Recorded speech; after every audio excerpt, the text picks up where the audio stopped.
প্রিয় দর্শক, ঠিক এই মুহূর্তে যখন আপনারা আমার এই ভিডিওটা দেখছেন, হতে পারে পৃথিবীর মানচিত্র থেকে একটা অত্যন্ত শক্তিশালী দেশের সরকার ব্যবস্থা পুরোপুরি ধসে পড়ার উপক্রম হয়েছে।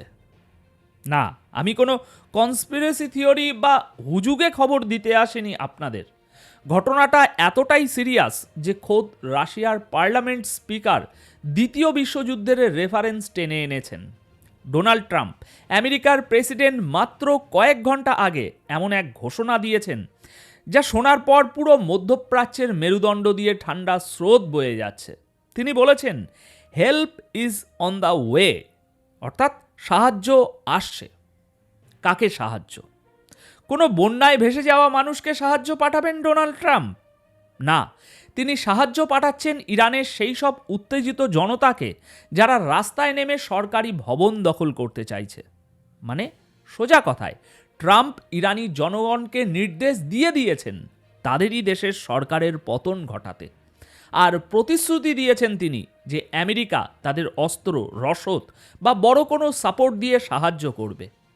ভাবুন তো একবার, একটা স্বাধীন দেশের প্রেসিডেন্ট আরেকটা দেশের জনগণকে বলছেন, যাও দখল করে নাও তোমার দেশের সব সরকারি অফিস, আমি তোমাদের ব্যাকআপ দিচ্ছি। আজকের রাতটা ইরানের জন্য সাধারণ কোনো রাত নয়। হতে পারে এটা আধুনিক ইতিহাসের সবচেয়ে ভয়াবহ গৃহযুদ্ধের শুরুর রাত হতে পারে। কি ঘটতে যাচ্ছে ইরানে? সেই সাহায্য আসলে কি? কেন রাশিয়া বলছে যে দ্বিতীয় বিশ্বযুদ্ধের পর তৈরি হওয়া সব নিয়ম ভেঙে চুরমার হয়ে যাচ্ছে? আসুন রাজনীতির এই দাবা খেলার চালগুলো একটু গভীরভাবে বিশ্লেষণ করি।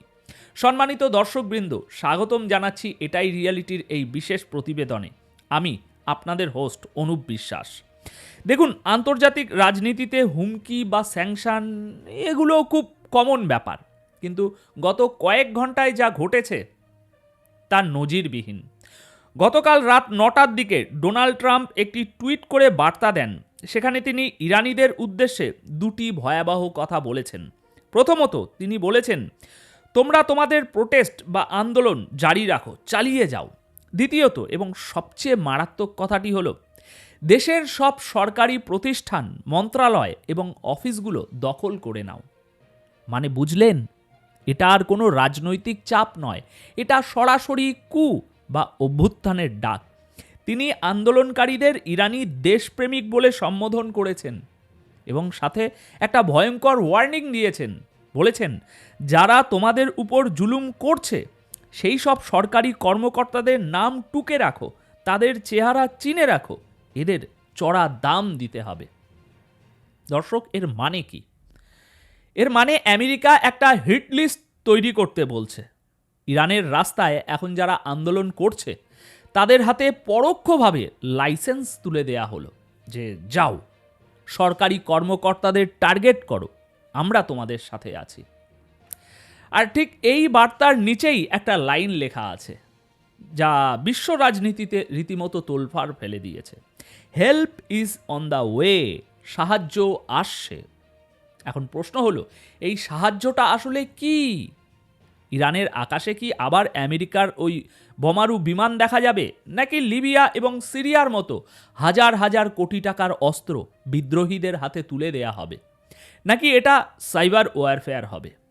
ডোনাল্ড ট্রাম্প কিন্তু পরিষ্কার করেননি সাহায্যটা কি।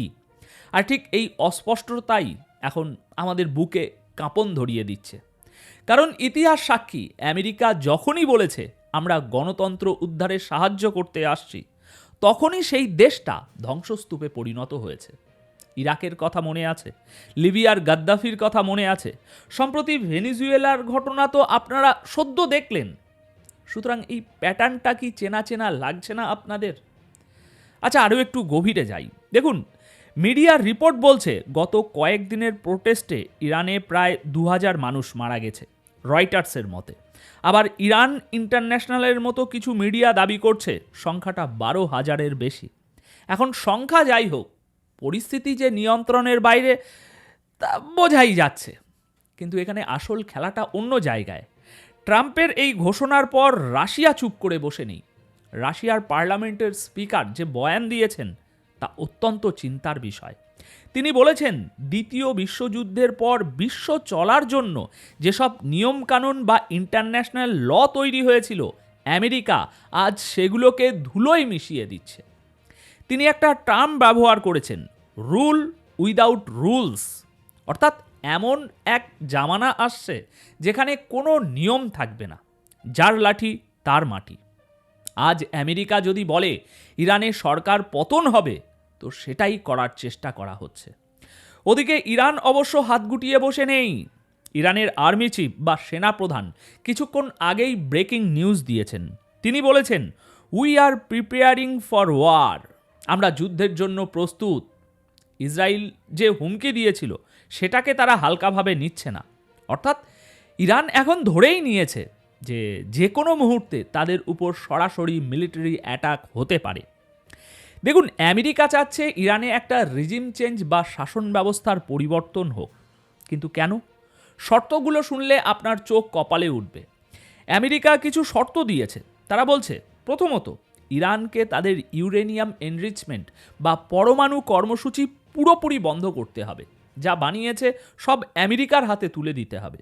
দ্বিতীয়ত, ইরানের মিসাইল প্রোগ্রাম পুরোপুরি বন্ধ করতে হবে। মানে সহজ কথায়, ইরানকে হাত পা বেঁধে আমেরিকার সামনে স্যারেন্ডার করতে বলা হচ্ছে। আর ইরান সেটা করছে না বলেই ভেতর থেকে তাদের ধ্বংস করার এই ব্লুপ্রিন্ট। ট্রাম্পের মেক ইরান গ্রেট এগেন স্লোগানটা আসলে একটা ট্রাপ।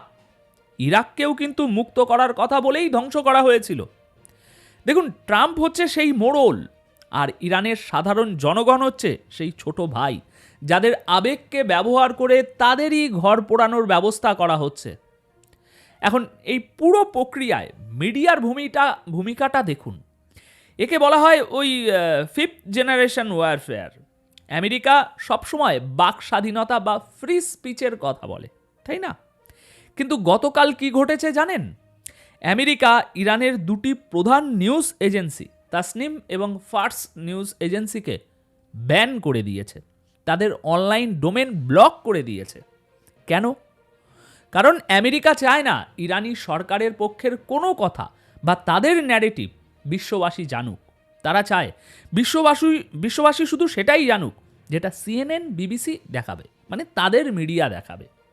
একদিকে ট্রাম্প ইরানিদের বলছেন ইন্টারনেট সচল রাখো, ভিডিও দাও, আর অন্যদিকে ইরানের নিজস্ব মিডিয়াগুলোর গলা টিপে ধরছে যাতে একপাক্ষিক প্রপাগ্যান্ডা চালানো খুব সহজ হয়, ইরানিরা যাতে কনফিউজ হয়ে যায়। আমেরিকান অফিসাররা নিজেরাই স্বীকার করেছেন যে প্রোটেস্টারদের ওই ছদ্মবেশে ইসরায়েলের মোসাদের এজেন্টরা ইরানের ভিতরে কাজ করছে। তারা মসজিদে আগুন দিচ্ছে, পুলিশের উপর হামলা করছে, যাতে সাধারণ মানুষ আরও ক্ষেপে যায়। ঠিক যেমনটা আমরা সিরিয়াতে দেখেছিলাম, লিবিয়াতে দেখেছিলাম, শান্তিপূর্ণ আন্দোলনকে কিভাবে সশস্ত্র গৃহযুদ্ধের রূপান্তর করতে হয়। ওরকমই একটা মাস্টার প্ল্যান এখন ইরানে এক্সিকিউট করা হচ্ছে। ট্রাম্পের এই help is on the way বার্তাটি মূলত সিগন্যাল দিচ্ছে যে এখন আর আলোচনার টেবিলে কিছু হবে না, যা হবে রাস্তায় এবং অস্ত্রের ভাষায়। এখন প্রশ্ন হলো, আগামী 48 বা 72 ঘন্টায় কি হতে যাচ্ছে ইরানে? দেখুন, হয়তো আগামী কয়েকদিনে আমরা দেখব ইরানের গুরুত্বপূর্ণ সরকারি ভবনগুলোতে রহস্যজনক বিস্ফোরণ ঘটছে, বড় বড় কর্মকর্তারা গুপ্ত হত্যার শিকার হচ্ছেন এবং ইন্টারনেট ব্ল্যাকআউটের সুযোগে হাজার হাজার অস্ত্র সাধারণ মানুষের হাতে কোনো না কোনোভাবে পৌঁছে যাচ্ছে। আমেরিকা চাইবে ইরানকে ভেতর থেকে এতটাই দুর্বল করে দিতে যাতে তারা বাধ্য হয়ে আমেরিকার সব শর্ত মেনে নেয় অথবা টুকরো টুকরো হয়ে যায়। কিন্তু মনে রাখবেন এই কথাটা, ইরান যদি জ্বলে, সেই আগুনের আঁচ তেলাবিব থেকে রিয়াদ পর্যন্ত পৌঁছাবে। রাশিয়ার স্পিকার যা বলেছেন তা যদি সত্যি হয়, অর্থাৎ পৃথিবীতে যদি আর কোনো আন্তর্জাতিক আইন না থাকে, তাহলে আজ যা ইরানের সাথে হচ্ছে, কাল সেটা আমার বা আপনার দেশের সাথে হতে কতক্ষণ? একটা টুইট আর একটা দেশ ধ্বংস। এই নতুন বিশ্ব ব্যবস্থায় আমরা কতটা নিরাপদ? আপনাদের কি মনে হয়, ট্রাম্পের এই সাহায্য কি ইরানিদের মুক্তি দেবে, নাকি পুরো মধ্যপ্রাচ্যকে তৃতীয় বিশ্বযুদ্ধের দিকে ঠেলে দেবে? ইরানি জনগণ কি বুঝতে পারছে না যে তাদের ব্যবহার করা হচ্ছে? কমেন্ট বক্সে আপনাদের মতামত জানান, কারণ আপনাদের প্রতিটি মতামত এই আলোচনার গভীরতা বাড়ায়। আর হ্যাঁ, বিশ্ব রাজনীতির এমন আনকাট বিশ্লেষণ পেতে সাবস্ক্রাইব করতে ভুলবেন না। দেখা হবে পরের প্রতিবেদনে।